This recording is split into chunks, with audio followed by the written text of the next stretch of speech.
Olá! Hoje a gente vai mergulhar, assim, num ponto bem específico, mas que, nossa, tem implicações enormes em um texto super conhecido.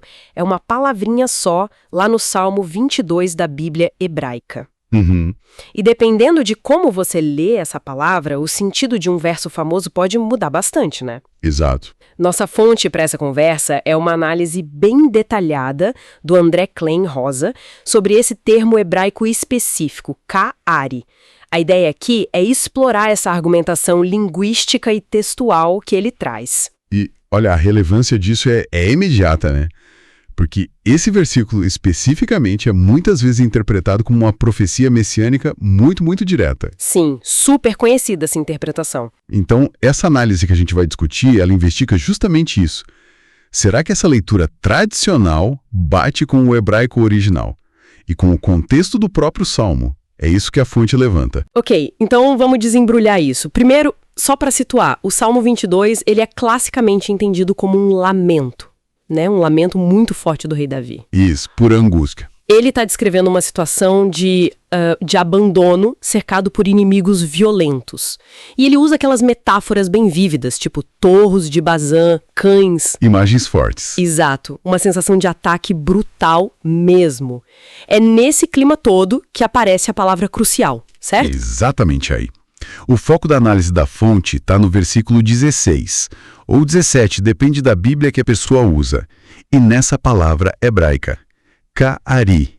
Ka'ari. Ka'ari, ok. E a tradução que ficou super comum, né, especialmente em certos círculos, em muitas Bíblias, é eles transpassaram minhas mãos e meus pés. Certo. E é aqui que a coisa fica realmente interessante. A fonte vai fundo na linguística, argumenta que ka'ari, na verdade, é composto por ka. Que é um prefixo, né? Sim, um prefixo que significa como. E ari, que significa leão. Ah. Então, literalmente, seria como um leão. Como um leão. E a análise sugere que isso se encaixa, assim, perfeitamente na sequência de metáforas animais do Salmo, sabe? Os inimigos atacam as mãos e os pés de Davi, como um leão faria com a sua presa. Faz todo sentido com o resto. Né? O fascinante aqui, e é um ponto-chave da fonte, é a possibilidade de uma alteração no texto ao longo do tempo. Uma alteração? A análise aponta isso, que em manuscritos hebraicos mais tardios, a última letra de Ka'ari, que é um Yud, Y, pode ter sido alongada, talvez de propósito para parecer um Vav. E o que isso mudaria? Isso criaria a forma Karu. Só que aí vem o pulo do gato, segundo a fonte. Karu não seria bem uma palavra hebraica válida com esse sentido de perfuraram ou transpassaram. Seria uma forma meio que artificial, talvez para forçar essa leitura. Espera aí, como assim? Kahur não existe com esse sentido? Se a fonte diz isso, como é que essa tradução de transpassaram ficou tão forte, tão comum? Bom, a fonte atribui isso a uma tradição de interpretação que veio depois, sabe? Que buscava muito encontrar no texto hebraico umas prefigurações de eventos específicos lá do Novo Testamento. Ah, entendi. Uma leitura já direcionada. Exato. E a leitura transpassaram se encaixava perfeitamente nessa busca teológica. Só que, e isso é crucial na análise, os manuscritos mais antigos que a gente tem... Os do Mar Morto, por exemplo. Exatamente. Que são séculos mais velhos que muitos desses textos massoréticos usados depois. Eles trazem a forma ka'ari, como um leão. Uau! Então, a fonte apresenta isso como uma questão filológica mesmo, sabe? Que depende de estudar a história do texto, as variantes, para ver qual leitura é a mais provável. Entendi. Faz sentido. E a implicação de ler como o leão, então, segundo essa análise, muda bastante o foco do versículo, né? Muda sim, muda bastante. Se a leitura original for como um leão, o versículo deixa de ser, digamos, uma descrição profética super detalhada de um evento futuro específico. Certo. Em vez disso, ele vira parte da descrição muito viva, muito metafórica, da experiência de sofrimento do próprio Davi. Ele se sente atacado, desumanizado, sabe? As mãos e os pés vulneráveis, como se um leão estivesse ali atacando. É uma imagem poderosa de perigo, de dor, mas dentro do quadro da provação dele. Entendi. E se a gente conecta isso ao quadro geral do Salmo todo, a mensagem principal muda também? A fonte argumenta que sim.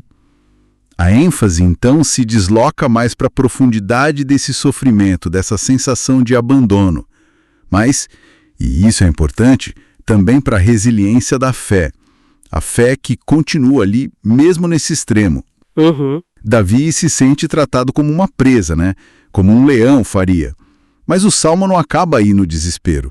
Não mesmo, ele muda de tom depois. Exato, ele evolui para uma expressão de confiança, um pedido de livramento e no final culmina em louvor, na afirmação de que Deus é soberano, é bom e não abandona o aflito.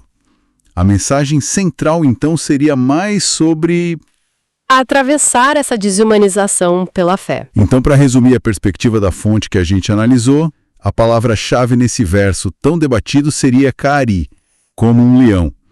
E essa leitura teria apoio nos manuscritos mais antigos e no próprio contexto das metáforas do Salmo. Correto. Saron, que essa análise vê como resultado de uma alteração textual posterior, talvez com motivações teológicas específicas. Exatamente essa linha de raciocínio apresentada. E isso, claro, levanta uma questão importante para a gente pensar, que vai além desse salmo específico, né? Qual seria? Como é que um olhar mais atento para essas nuances da língua original, para as metáforas culturais da época, para a história do texto, como isso pode enriquecer ou talvez até alterar a nossa compreensão de textos tão antigos? É verdade. E o que isso diz sobre como as interpretações mudam com o tempo? E sobre como a gente busca sentido nessas narrativas sobre a condição humana, o sofrimento, a espiritualidade através dos séculos. Fica aí a reflexão.